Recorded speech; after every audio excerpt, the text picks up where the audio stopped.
لو معاك اي عملات ورقية زي ديت يا جماعة ناخدها منك، بس تكون تواريخها ملكي. يعني لو معاكوا اي عملات ورقية تاريخها ملكي ناخدها منك، عملات ورق تاريخها ملكي اخدها منك واتواصل معاك حالا ونتواصل مع بعض واخدها منك. ديت 3 خمسات اهيت، خدناها من احد متابعينا.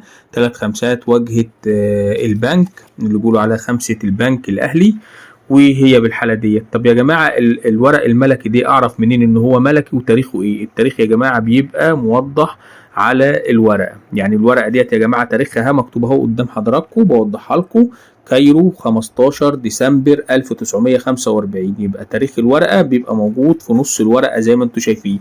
في ناس ثانية بتقول لي انا معايا لسنة 1898 اللي هو التاريخ اللي فوق دي. التاريخ اللي فوق دي يا جماعة ملوش لازمه، دي قانون اصدار. قانون اصدار الورق المصري كله بتاريخ 1898، ده مقتضى قانون 1898. انما تاريخ الورق الفعلي بيبقى موجود في يا اما موجود هنا تلاقيه هنا في معظم الورق، بتلاقيه موجود يا اما في النص هنا، يا اما هنا على اليمين، يا اما هنا على الشمال، او موجود بالحاله اللي انتم شايفينها دي تاريخ 1945. لو معاك اي ورق ملكي يا جماعه بالحالات اللي انتم شايفينها ديت، حالاتها متوسطه يعني مش عاليه. يعني اي ورق ملكي من قبل 1950 اتواصل معايا حالا، قبل 1950 وانت نازل. يعني معاك للملك فاروق بقى، معاك اللي هو الجنيه الجمل، جنيه الجملين، اي حاجه ملكي يا جماعه ابعت لي واتواصل معاك، بس يكون تاريخها قبل 1950. هتواصل معاك واسعارها عاليه، يعني 5 جنيه زي اللي انتم شايفينها ديت، يعني سعرها مثلا 500 600 جنيه 700 جنيه على حسب حالتها، وبتعلى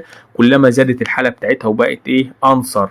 ماشي، يعني حالة الورقة بتفرق يا جماعة جدا. حالة الورقة والإطار بتاعها، بصوا على الإطار وبصوا على حالة الورقة. أما ورقة زي دي كده، ورقة زي توت، دي توت عنخ آمون اهيت، ورقة توت عنخ آمون أدي التاريخ بتاعها أهو شايفينه فين أهو، 7 يونيو 1959 القاهرة، 7 يونيو القاهرة، 7 يونيو 1959. مش التاريخ اللي فوق. التاريخ اللي فوق دي ملوش أي لازمة، دي مقتضى قانون اللي هو إصدار الورق المصري. الورقة ديت 59 عشان جمهوري، سعرها مش غالي، سعرها بيعمل مثلا 50 60 100 جنيه بالحالة ديت، حالتها تعبانة بيعمل 100 جنيه 150 جنيه. لو معاك أي عملات ورقية اتواصل معايا حالا واخدها منك. لو عجبك الفيديو اعمل لنا اشتراك في الفيديو وفعل زر الجرس لو انت بتشوفنا على اليوتيوب. اما لو انت بتشوفنا على الفيسبوك بتعمل لنا لايك وشير ومتابعة. والسلام عليكم ورحمة الله تعالى وبركاته.